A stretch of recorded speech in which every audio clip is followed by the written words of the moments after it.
When we consider the practice of renunciation, we often think of people giving up all their possessions and becoming monastics. But what about the rest of us?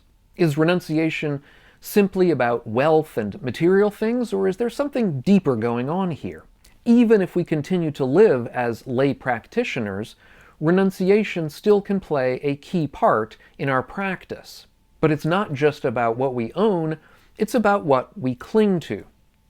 So in this video, what I want to do is to discuss this distinction between what we might term material and mental renunciation, a couple of key mistakes we may make with regard to the difference, and why the latter of the two is really the most important part.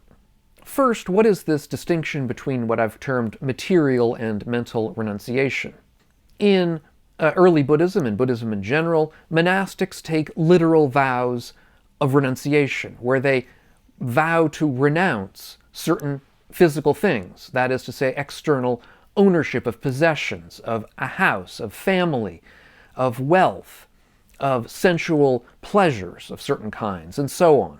Of course, lay practitioners can also perform limited sorts of material renunciation by giving up excess wealth or things that we don't need and avoiding needless accumulation and the kind of purchasing mentality that we have in daily life. But the key point here is that this kind of renunciation is not done as a kind of punishment or penance. It's not done in order to make life more difficult or more painful. Instead, much the opposite. It's supposed to make life more freeing. In one early sutta, the monk Udayi praises the Buddha for having recommended that the monastics give up so much that causes them suffering. The point of renunciation is to open up a path towards more ease and freedom by giving up things that cause us concern and worry. Letting go of these consumerist excesses of ours can make our lives lighter and more freeing. What we might term mental renunciation, however, is, in a certain sense, much more profound. It's giving up the internal mental clinging and craving that lies behind our tendency to crave external objects and external validation. As the Buddha says, "The supreme conqueror is not he who conquers 1,000,000 men in battle, but he who conquers a single man, himself. It is surely better to conquer oneself than all those other folk. When a person has tamed themselves, always living restrained, no god nor centaur, nor Mara, nor divinity can undo the victory of such a one." Taming oneself is the essential practice of early Buddhism. And as such, that essential practice isn't so much one of giving up external things or giving up external wealth, giving up objects or sensations, but rather giving up our identification with them, giving up our craving for them, giving up our attachment to them. Renunciation is therefore essentially an internal mental process, not an external physical one. Second, I want to turn to one important mistake that some of us may make with regard to renunciation. That is, the difference between, we might say, performative and real renunciation. That is, some of us may strive to renounce things before we've really given up our attachments to them. And this is exactly what makes renunciation seem like a kind of a penance, a kind of a punishment for us, something that makes us feel awful, something that makes us want to turn away from the path. This kind of attitude is liable to lead us towards dissatisfaction with our practice and suffering. Or, and equally problematic, it may lead to a kind of performative renunciation for the benefit of ourselves by gaining praise or gaining fame in some way. Here we may think of some holy men in the recent past who set themselves out as renunciates of a certain kind, but also owned fleets of Rolls Royces, right? This is the kind of hypocrisy of looking at renunciation as simply a kind of performance. On the other hand, it can be possible, although admittedly difficult, to hold our possessions with a kind of relative non-attachment. And that may allow us a degree of freedom even within a lay context.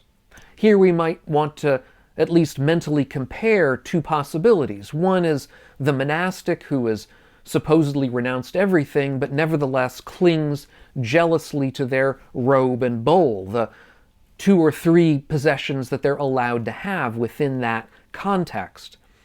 Bhikkhu Bodhi talks of some monastics he knows who do just that, who cling very jealously to those few little possessions. And compare that person to, let's say, a householder who has a house, but who is perfectly willing to give it up when the time comes. The question before us is, which of these two people is liable to suffer less in the near and medium term?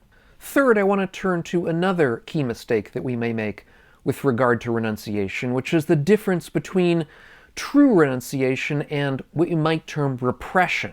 Similar to the prior mistake, some people, I think, expect us to, in order to renounce things, to have to repress or push down our ordinary desires and wishes and clingings and cravings. But this kind of repression does not lead to freedom, but only to further bondage to a certain kind of view. That is, that renunciation of a certain kind is a good thing, and so we must repress our ordinary desires. Forcing ourselves into renunciation without first seeing through the craving and attachment can lead to significant inner conflict. True renunciation involves seeing the suffering involved in attachment, the suffering involved in craving, and then letting go of them naturally, rather than forcing ourselves into what might seem like a kind of deprivation, or again, penance. Here we might distinguish between wholesome and unwholesome renunciation. Wholesome renunciation is giving something up because we've seen through it. We see the dukkha, the suffering that's involved in that attachment, and so naturally begin to let it go. Unwholesome renunciation, on the other hand, is kind of forcing ourselves to stop looking at something, or stop feeling something, or stop wanting something, even though we crave it desperately. That said, of course, there are going to be a lot of in-between cases where simply diving into the deep end, we learn that we really don't need as much as we thought we did.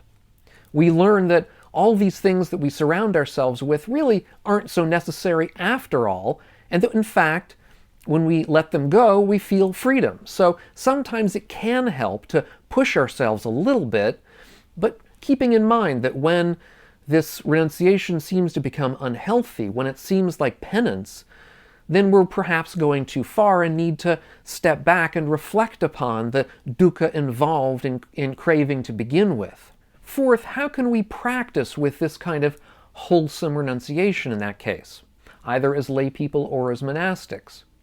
Well, we can practice to become aware of when things that we own, things that surround us, become burdensome, become more of a stress on us than simply letting them go would do. And in that case, perhaps let them go. Let somebody else deal with them. Renunciation should not bring us suffering, but rather should bring us the reverse.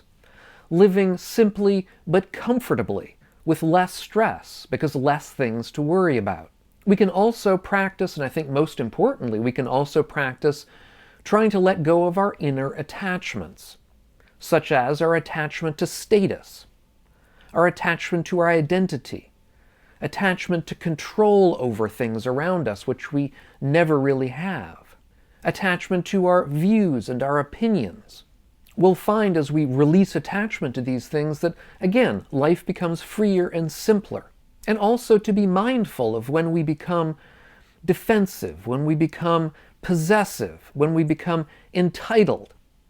If we see those reactions in ourselves, which are, after all, absolutely normal, become aware of them. Realize the dukkha, the stress and the danger and the suffering involved in them, and that will help us to give them up over time. Key also to practicing wholesome renunciation is to practice generosity. We can renounce by giving things to other people who may need them, or may need them more than we do. And in that way, we can actually make ourselves happy by renouncing things that we don't need, and make other people happy as well by giving them something that they might need. It's a win-win situation. Generosity is a perfect way to practice renunciation. Also, to become aware that our internal renunciation is, at the end of the day, the more important practice. That's the fundamental practice that will allow us to give up the things that are external. When done properly, the external renunciation simply flows from our internal convictions that we don't need as much as we thought we did. 5. In conclusion, renunciation is a kind of freedom. Renunciation is not about giving up the sorts of things that we long for. Instead, it's coming to a realization that we don't need as much as we thought we did. Renunciation is about freedom and reducing our own suffering. As such, letting go of our inner attachments is more important than letting go of external features of our environment. As the Buddha said in the Noble Truths, in the Third Noble Truth, the most important thing is to give up attachment, to give up craving and clinging. So my question to you is, can you think of something in your own life that giving up would make you feel freer or more alive? Has there been a time in the past when you found it difficult to give something up, but then once you did, you realized that it was really to your benefit to have done so? I did a recent video on this topic of renunciation in general, and I'll leave a link to that video up here on the screen if you haven't seen it. Thanks so much for watching. If you're getting something out of these videos of mine, consider taking a look at my Patreon page, which is linked up here on the screen and down below in the notes, and see if you want to help support the channel and the work that I'm doing here. Thanks so much, and we'll catch you on the next video, and meanwhile, all of you, be well.